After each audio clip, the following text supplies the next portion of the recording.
Tervetuloa uuden jakson pariin. Tällä kertaa tutustutaan Kähkösen Juuson Nissan Silvia. Morjes! Tässä on tämmönen 96 vuoden Nissan Silvia S14 ja sinne on vaihdettu R33 Skylineista RB25 vaihelaatikko ja isot jalat. Siinä toki on pientä levikorisarjaa, siinä on Origin Labon lokarit, helmat, puskuri ja siipi. Kuuluukohan tosiaan? Kuuluu. Mistä toi väri on muuten? Se on Alpina värikartasta, että se on ihan Alpina Green. Pemari erikoisvärejä, että vaikka JDM-mies onkin, niin pakko se on vaan myöntää, että Pemarilla on parhaat värit. Aivan.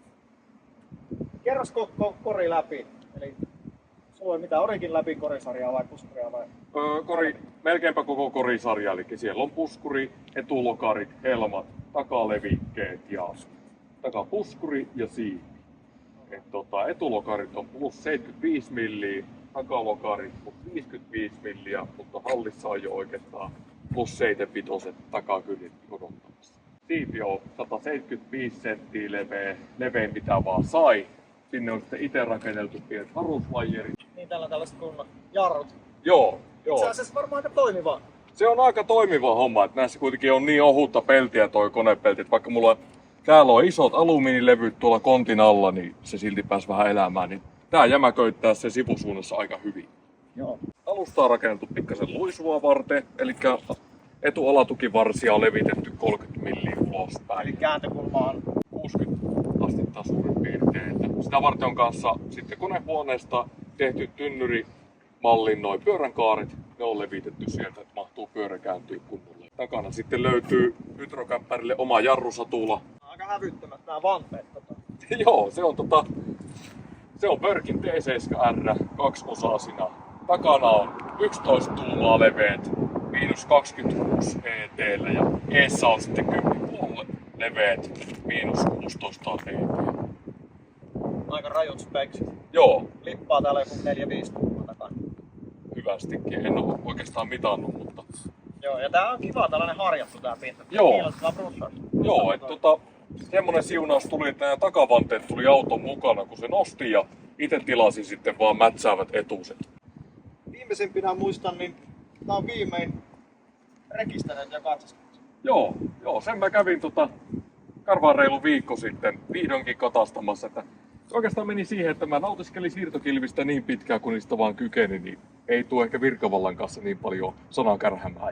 Entäs ajovalossa on tollaset jännät kuviot? Siis siinä mä oon itse maalannut sisältä kaiken mustaksi, koska näähän on täyskromiset tehtaalta. Ja sit mä vaihoin sinne noin hunajakenno projektorilinssit ja No okei näköistä. joo, siellä takana on Majestasta tuttu Dimonai-projektori vielä, tai siis parkkivalo siellä takana, että saadaan itse linssit hohtamaan.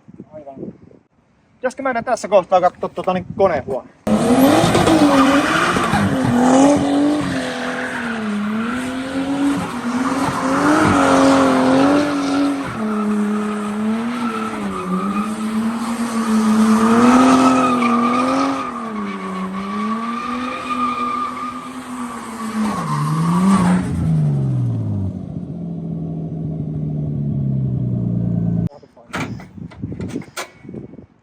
Oho, tää on kyllä. Siellä on sheivattu konehuone ja ne tynnyrilokarit, mistä mä puhuin. Siellä on kans sitten aika lailla OEM-osilla istutettu RB25, eli vähän kun lueskelin nettiä, niin isot pojat sanoo, että RB25 saa istumaan S-koriin R32 Skyline apurunkoon. Okei. Eli Uudesta-Seelannista sitten löytyi vielä purkuautosta apurunko ja RB20 moottorijalat, niin sille saatiin istumaan sinne ihan pelkästään tehasosilla, et ei oo mitään swappikittejä. Joo, tällä moottorillahan taas voinut tulla niinku ihan tehtaalta. No joo, mä Jotenkin pitäisin parempana kuin tää nelimukista. kyllä. Et näin mä oikeastaan itekin sen oon sanonut, että nyt se on sellainen, millainen se olisi pitänyt tulla tehtävä. Juu, ja kun se vielä mahtuu näin hyvin tähän. Joo, kyllä. Et muutamalle S-korikaverille on vitsaillutkin, että mä en tyytynyt starttimoottoriin. Joo, kahvipannukoneen. Joo, Mutta on tämä niinku, siis tähän koppaan ja tähän niinku auton muotokieleen ja muutenkin, niin jotenkin kuusmukinen istuu paremmin kuin se Se on vähän jotenkin pienen oloinen se 4-silinderi. Joo, kyllä se tähän jos vertaa nyt, kun on itse kokenut tämän kutosmukisen S-korin, niin se on vähän sieluton se neloskone. Että siellä saadaan oikeasti sitä räyheyttä, mitä tää kori kaipaa. Kyllä. Joo, ja värit on itse asiassa tosi hyvä. Joo, se on ihan kliini, puhtaan valkoinen niin konehuone ja sitten keltaisia joku accentteja niin sisustassa ja kyllä. Joka puolella. Kyllä, että se pulverimaalattiin kaikki. Se on oikeastaan aika lailla Porschen keltaista. Siihen on vaan tommonen hile lakka laitettu päälle noihin keltaisiin osiin. Joo. Onko ihan aftermarket hiilikuitsua, vai onko itse tehty? Aftermarkettia joo. Tää oli sen verran vaikea muoto, että en kyllä lähteä edes kokeilemaan. Joo, vähän mietinkin, että ei ole välttämättä kiva lähteä taiduttelemaan. Joo, ja Japanin pojat, kun sen on valmiiksi suunnitelleet. Niin... Kyllä. Mites niin ymmärtääkseni tää on suht vakio niin tää tekniikka. Ei ole kauhean suuri power figure vielä tässä kohtaa, vai oliko? Joo, siis tässä ei ole oikeastaan kuin valmisteltu tulevia virityksiä. Nimenomaan Plenumi imusarjaa, pikkasen järeempää polttoainepuolta, että siellä on isommat suuttimet, isompi bensakisko. Ja ahin ja pakosarja on aika lailla niin kuin vakio. Että tuo on hyvin vakioa vastaava HKS:n GT2540 ahi. Okay. Et tehojahan tässä tällä hetkellä on 318. Voi olla aika tyytyväinen mitä saa aikaa. Että tässä talven aikana vielä pikkasen päivitellään konehuonettakin, että koittaa siistiä vielä enemmän, isompaa pakosarjaa, isompaa ahinta, että saataisiin teholukemat sen 4,5-5 saahepan tuntumaan. Se on ihan riittävä. On. Vielä vähän, jos saisi ylimääräisiä johtoja piiloon kanssa, niin sitten alkaisi olla aika viimeisen päälle. Mitä ollaan syöty? Tänne on muuten vaihtunut penkit sitten viime näkemään.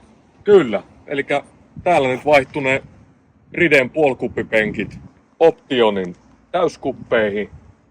Ihan oikeastaan lähtökohtana oli se, että mulla heti oli visiona, että tämän kaveriksi pitää saada keltaista. Ja ne punainen väri vaan se tappeli mun periaatteita vastaan. Syvää rattia ainakin.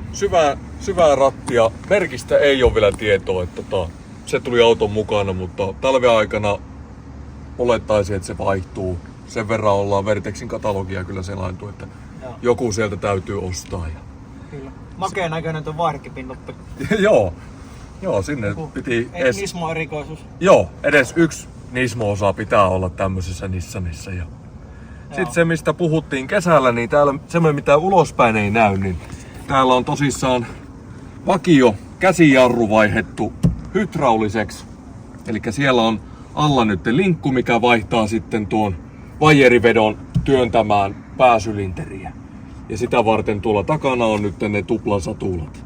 Okei, eli sä saat niinku normaali käsijarrusta hydraulisen. Kyllä, eli mä en oikein vaan tykkää siitä, että tuolla vakio-sisustassa olisi semmonen sompapuikko. Et sitä varten mä koitin talven aikana metästää kaikki mahdolliset originelli sisusta osat tähän, että saisin mahdollisimman kliiniksi. Siis, mihin käyttötarkoitukseen sä oot niinku rakentamassa? Eli pieni katusikaa oliko? Joo, semmoisen pienen hönsäluisutteluhan tätä on tehty ja sitä on haettu vähän sitten laittamalla pientä aurausta tonne takarenkaisiin, eli siellä on vähän pyritty siihen, että se rikkoo pitoa koko ajan, se on vähän liukkaampi. Muutenhan tää ohjettavuudelta on aivan kukartinga. Mitä on käynyt pikku mutkatienpätkiä ja rataa kokeilemassa, niin aivan äärettömän helppo auto ajaa. Menee just sinne, minne käskyttää.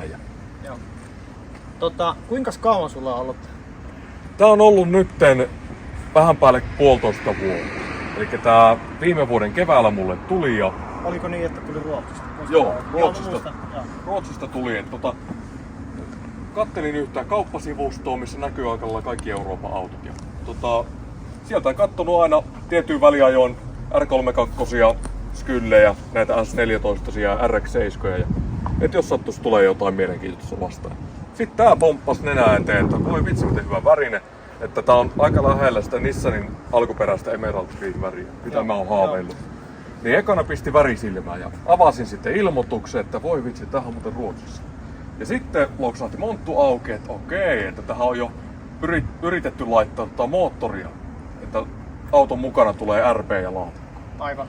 Niin sitten tuli semmonen poltti, että ei siinä auttanut kun ensi viikolla mennä hattukourassa pankkiin, että Niin. Saisinko vähän rahaa, että saa haettua auton kotiin? Aivan.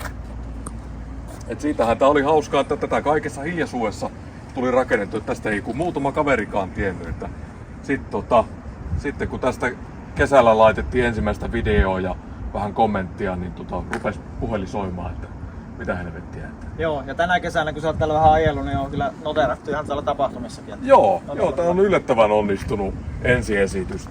Tää olikin tämmönen kokeiluvuosi, että nimenomaan ensi vuodelle on paljon muutoksia suunniteltu, niin tää oli tämmönen vähän, että kokeillaan kepillä jäätä, että miten porukka innostuu tämmöisestä. Okei, eli ensi vuodelle oli tulossa leveämpää vannetta, leveämpää lokasuojaa, mitä muuta? Isompaa ahinta, voimanumerot pitäisi saada sinne 4,5 hepan tuntumiin, että tällä hetkellä radallakin tuntuu, että pikkasen saisi olla enemmän voimaa. Ja 300 heppaan tottuu niin nopeasti, että tämähän on vähän jo tylsäkin ajaa. Aivan. Tai sitten väläytellä aikaisemmin jotain ajatusta, että saattaisi joku Liverpool. Oliko vielä mitään? Siis pieniä visioita on. Värimaailma toki on selvää, että keltaista, kultaistahan siihen pitää tulla. Joo. Ja kylkiliverit vähintään. Katsotaan tuleeko muualle päin autoon sitten jotain. Se oli kuulkaa ihmiset tämän pituinen esittely tällä kertaa tämä. Juuso autosta on tulossa suurempi esittely ensi kesänä GT Magazinessa. Muistakaahan tilata lehti ja muistakaahan tilata kanava. Kunhan auto valmistuu lopulliseen kuosiin, niin pannaan nimi lehteen ja autokansien väliin. Nyt se on jo kilpien välissä. Ei muuta kuin seuraavan kerran. Kiitoksia.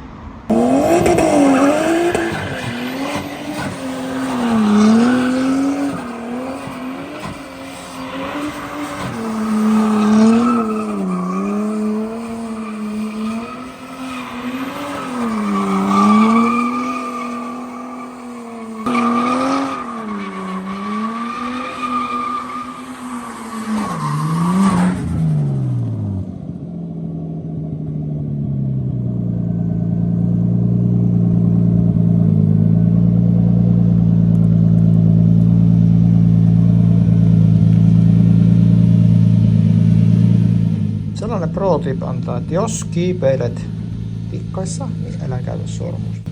Täällä ainakaan jää roikkumaan sormestasi siihen. Noniin, mutta semmonen lopetus tälle videolle.